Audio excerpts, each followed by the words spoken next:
Discuss करेंगे property of charge. ठीक है, तो आइए प्रॉपर्टी ऑफ चार्ज के बारे में डिस्कस करते हैं। ठीक है, तो देखो प्रॉपर्टी ऑफ चार्ज में बहुत सारे पॉइंट्स होंगे प्रॉपर्टी चार्ज की प्रॉपर्टी में, तो हम लोग इस एक एक पॉइंट करके बारी बारी से इसको डिस्कस करते हैं। तो सबसे पहला पॉइंट अगर मैं बात करूं तो सबसे पहला पॉइंट है चार्ज है स्केलर क्वांटिटी। हाँ, चार्ज स्केलर क्वांटिटी है।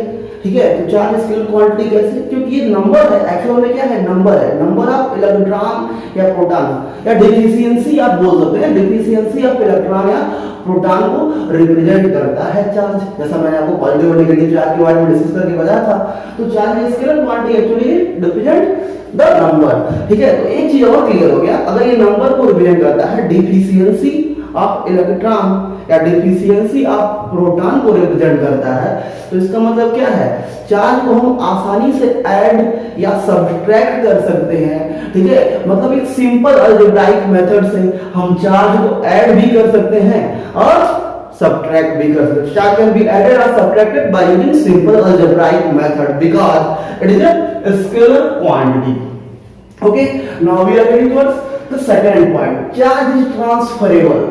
ठीक है, चार्ज क्या है, ट्रांसफर कर सकता है। चार्ज होता है एक जगह से दूसरी जगह ट्रांसफर हो सकता है, उस बॉडी के अंदर चार्ज एक पॉइंट से दूसरी जगह ट्रांसफर होता है, एक बॉडी से दूसरी बॉडी को ट्रांसफर हम कर सकते हैं। ठीक है, जैसे मान लो एक चार्ज बॉडी लाए और दूसरी न्यूट्रल बॉडी में टच कराएंगे तो क्या करता है, कुछ बॉडी से इस बॉडी से उस बॉडी में चार्ज चला जाएगा। लेकिन ठीक है, इस बॉडी से ये मान लो कोई बॉडी है और ये चार्ज बॉडी लाए, इसको यहाँ पे टच कराएंगे तो ठीक है, ये इस पे क्या करेगा, इसमें से कुछ चार्ज लीक होकर इस बॉडी में एंटर कर सकते हैं, मतलब कह सकते हैं चार्ज ट्रांसफरेबल, ट्रांसफरेबल होता है चार्ज। ठीक है, और उसके बाद जो है सबसे इंपॉर्टेंट पॉइंट जो मैं कर सकता हूं मेरे अकॉर्डिंग, ये वाला, charge is always associated with mass. बहुत इंपॉर्टेंट पॉइंट है, दिमाग में इसको रखने की जरूरत है। चार्ज जो होता है हमेशा मास के साथ ही एग्जिस्ट करता है, विदाउट मास चार्ज नेवर एग्जिस्ट। तो वही लिखा गया, charge is always associated with mass.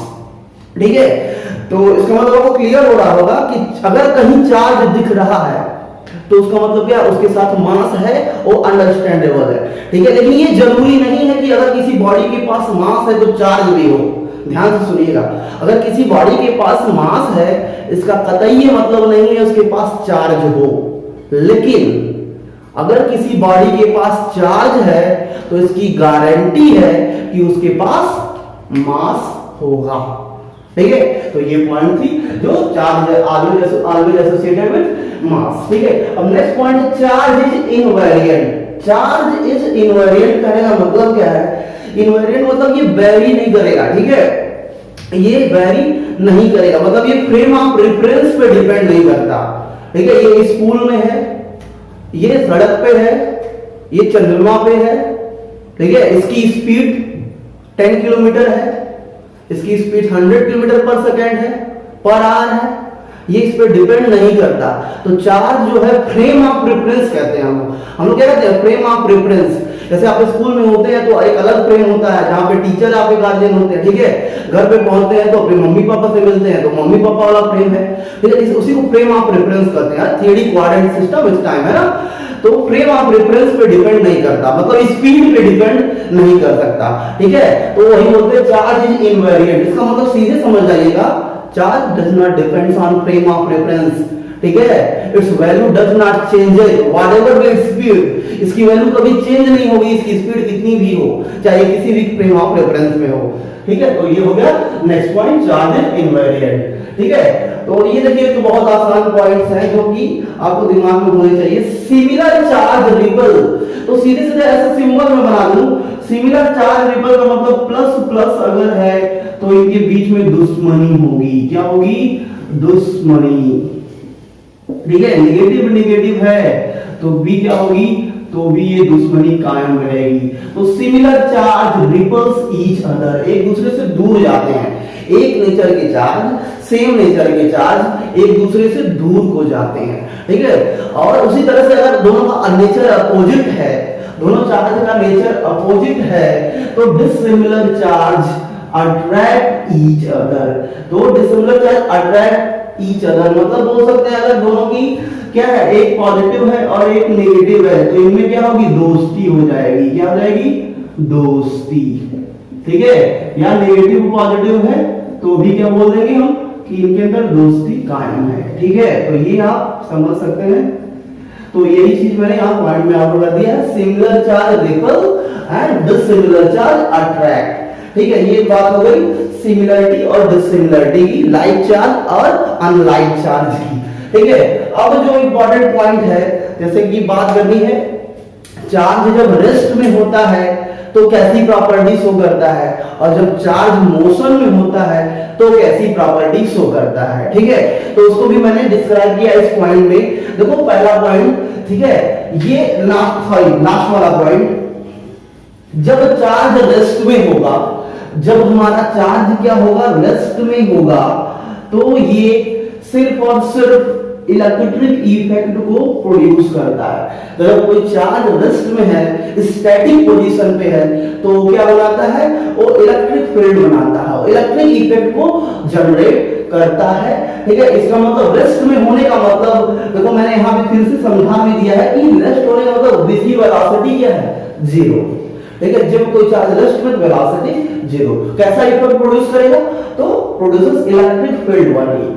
लेकिन दूसरी पॉइंट आप ये देखिए, ठीक है, दूसरा पॉइंट अगर आप ये देखेंगे तो ये बोल रहा है अगर कोई चार्ज यूनिफॉर्म मोशन में हो, आप यूनिफॉर्म मोशन समझ पा रहे हैं। ठीक है, यूनिफॉर्म मोशन कहने का मतलब क्या है, उसकी स्पीड जो है, उसकी जो स्पीड है फिक्स है, कांस्टेंट है, वेरी नहीं कर रही है। तो जब कोई चार्ज यूनिफॉर्म मोशन से मूव करेगा, जब कोई चार्ज का मोशन यूनिफॉर्म होगा, इसका मतलब उसकी वेलोसिटी क्या होगी, कांस्टेंट होगी। अगर उसकी वेलोसिटी कांस्टेंट है, स्पीड कांस्टेंट है, तो हम क्या कहेंगे, वो इलेक्ट्रिक और मैग्नेटिक फील्ड दोनों को प्रोड्यूस करता है। तो चार्ज जो यूनिफॉर्म मोशन में है वो इलेक्ट्रिक फील्ड भी बनाएगा और मैग्नेटिक फील्ड भी बनाएगा। ये आगे चैप्टर में पढ़ना भी है, चैप्टर नंबर 3 के बाद से कहानी शुरू भी हो जाएगी। अभी तो आप शुरू के 2 चैप्टर जो है रेस्ट के बारे में पढ़ेंगे, चार्ज एट रेस्ट, लेकिन उसके बाद तीसरे के बाद जो चैप्टर होगा मैग्नेटिज्म होगा, और पूरी दौड़ने वाली ही कहानी पढ़नी भी है। ठीक है, तो इस तरह से जब चार्ज यूनिफॉर्म मोशन में है तो इलेक्ट्रिक फील्ड और मैग्नेटिक फील्ड को जनरेट करता है, और जब रेस्ट में है तो इलेक्ट्रिक फील्ड को जनरेट करता है। इतना क्लियर है। तो अब नेक्स्ट पॉइंट पे आते हैं, जब ये चार्ज का मोशन नॉन यूनिफॉर्म हो, भाई नॉन यूनिफॉर्म भी तो हो सकता है, जब ये चार्ज का मोशन नॉन यूनिफॉर्म हो मतलब ये टाइम डिपेंडेंट हो, टाइम पे क्या कर रहा हो, डिपेंड कर रहा। अगर ये टाइम पे डिपेंड कर रहा है चार्ज, तो ये इलेक्ट्रिक फील्ड भी बनाता है जिसको मैंने EF से लिखा है, ये मैग्नेटिक फील्ड भी बनाता है जिसको मैंने MF से लिखा है, और साथ साथ में ये एनर्जी को रेडिएट भी करता है। साथ साथ में क्या करता है, ये एनर्जी को रेडिएट भी करता है। जैसे कि आप दौड़ रहे हैं, तो जब दौड़ना शुरू किए तो बहुत तेजी से दौड़ रहे हैं, लेकिन धीरे धीरे आपकी स्पीड कम होती गई। तो स्पीड जब कम हुई तो क्या हुआ, आपने एनर्जी रेडिएट किया, पसीना हुआ, थकते गए आप। ठीक है, एनर्जी रेडिएट करता है। नॉन यूनिफॉर्म मोशन का मतलब ये एनर्जी को रेडिएट करेगा या एब्जॉर्ब भी कर सकता है। मान लो इसकी स्पीड बढ़ती गई, जब स्पीड बढ़ी तो कहीं से एनर्जी को एब्जॉर्ब, मान लो ये बॉडी है, इसकी स्पीड बढ़ रही है, तो कहीं से ये एनर्जी अगर एब्जॉर्ब करे तो इसकी स्पीड बढ़ भी सकती है। तो या तो एनर्जी रेडिएट करेगा या तो एब्जॉर्ब करेगा। तीसरी बात समझ में आया। तो ये पॉइंट भी बहुत इंपॉर्टेंट है। नॉन यूनिफॉर्म मोशन में इलेक्ट्रिक, मैग्नेटिक और एनर्जी रेडिएट या एब्जॉर्ब करेगा। ये चार्ज के मोशन की बात और रेस्ट की बात हो गई। ठीक है, जरूरी प्रॉपर्टी थी। फिर सबसे इंपॉर्टेंट प्रॉपर्टी, फिर से इसको मैंने टिक करता हूं, आप देखिएगा, conservation of charge. Conservation of charge का मतलब क्या है, किसी भी आइसोलेटेड सिस्टम का, जो किसी भी आइसोलेटेड बॉडी का जो टोटल चार्ज है वो फिक्स रहता है ना, समझ में, वो चेंज नहीं हो सकता, वो वेरी नहीं हो सकता। तो वही लिखा गया है, कंजर्वेशन ऑफ चार्ज का मतलब total charge of isolated system is conserve. It means उसकी बॉडी का जो चार्ज है उसमें ना तुम बढ़ा सकते हो ना घटा सकते हो। Charge can neither be created nor destroyed उस आइसोलेटेड सिस्टम का। ठीक है, तो मान लो मेरे शरीर पे 2 कूलम का चार्ज है, ठीक है, और मेरी मुंडी किसी ने काट दी, तो हो सकता है आधा कूलम अलग हो गया मुंडी के साथ, लेकिन जब जुड़ेगा तो फिर टोटल कितना होगा, टोटल 2 कूलम ही होगा। समझ में आया, ये बात आप दिमाग में रखिएगा। तो देखिए इसका एग्जांपल भी दिया है, गामा। गामा एक न्यूट्रन होता है, लेकिन गामा को जब एनर्जी मिलती है हल्की सी, तो गामा ये दो पार्ट में टूट सकता है। ये आप केमिस्ट्री में पढ़े हुए होंगे, इसको पेयर प्रोडक्शन भी कहते हैं। तो गामा जब टूटेगा तो एक इलेक्ट्रॉन निकालता है और एक पॉजिट्रॉन निकालता है, एक ई माइनस एक ई प्लस। तो देखो गामा का टोटल न्यूट्रल था, गामा क्या था, न्यूट्रल चार्ज था। देखो इस पे -1 + 1, -1 + 1 मिलके 0, तो देखो टोटल 0, इधर भी 0 इधर भी 0, बैलेंस है। ठीक है, ये इसका एग्जांपल है कंजर्वेशन ऑफ चार्ज, 0 पहले बाद में भी 0 ही। दूसरा में देख लो यूरेनियम, यूरेनियम का जब डीके होता है तो ये थोरियम में फूटता है और साथ में हीलियम निकलता है, जिसको अल्फा पार्टिकल भी कहते हैं। ठीक है, तो ये थोरियम और HE में टूट जाएगा, ठीक है, हीलियम में।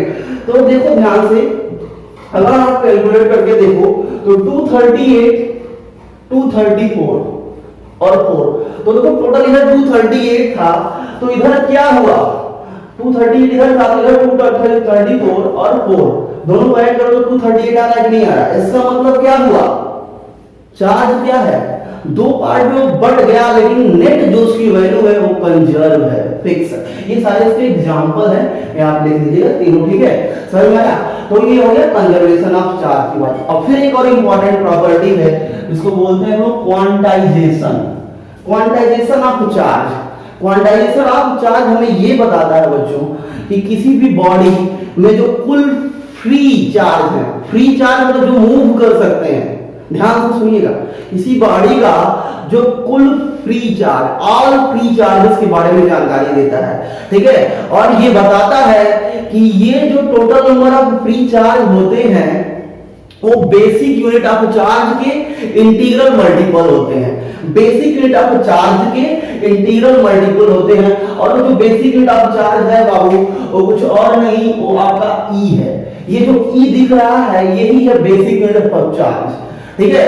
इसको कैलकुलेट करने का काम जो किया था मिल्टन ने किया था। मिल्टन ने इसको HCF मेथड से इसकी वैल्यू कैलकुलेट करी थी, ठीक है, HCF मेथड से वैल्यू कैलकुलेट करी थी और बताया था कि ये जो बेसिक यूनिट ऑफ चार्ज है, ये जो इसी को क्वांटा भी कहते हैं, ई को बेसिक भी कहते हैं और क्वांटा भी कहते हैं। क्वांटा ऑफ चार्ज है वो क्या होता है, इलेक्ट्रॉन या प्रोटॉन पे जो चार्ज होता है उसके बराबर होता है। तो ये ई जो है ये बेसिक यूनिट ऑफ चार्ज, और ई जो होगा 1.6 × 10⁻19 कूलम, जो आप ये जानते हैं इलेक्ट्रॉन में चार्ज के बराबर है, ठीक है। तो बेसिक यूनिट ऑफ चार्ज मतलब सबसे छोटा चार्ज की सबसे छोटी यूनिट जो एग्जिस्ट करती है।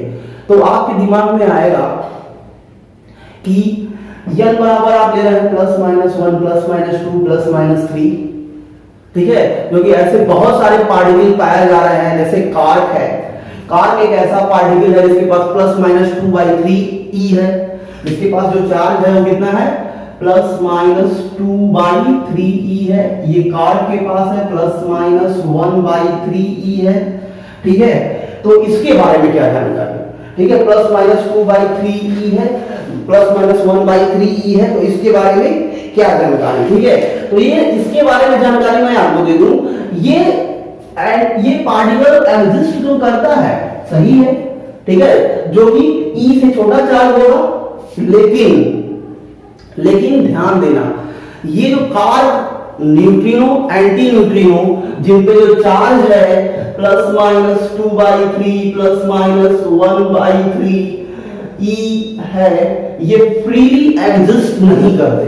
जब मैं क्वांटाइजेशन बात किया तभी मैंने बताया ऑल द फ्री चार्ज की बात करी, और इनका फ्री एग्जिस्टेंस पाया ही नहीं जाता है, ठीक है, ये दिक्कत है, ये फ्रीली मूव नहीं कर सकते, तो इसीलिए इनको कंसीडर नहीं किया गया। तो ये तो कंसीडर किसको किया गया, इलेक्ट्रॉन पे चार्ज को, जो कि मूवेबल है, फ्री है, ठीक है। इसीलिए बेसिक यूनिट जो सबसे छोटी यूनिट चार्ज को मेजर करने के लिए ली गई वो कौन सी ली गई, ई ली गई, जो ई की वैल्यू है 1.6 × 10⁻19 कूलम, 1.6 × 10⁻19 कूलम। ये टोटल आपका प्रॉपर्टी था जो मैंने बारी बारी से डिस्कस कर लिया। आप इसका स्क्रीनशॉट ले लो, ठीक है। अब हम लोग क्वांटाइजेशन पे कुछ न्यूमेरिकल्स लगाएंगे, अच्छे न्यूमेरिकल्स लगाएंगे जो कंपटीशन में भी आ चुके हैं।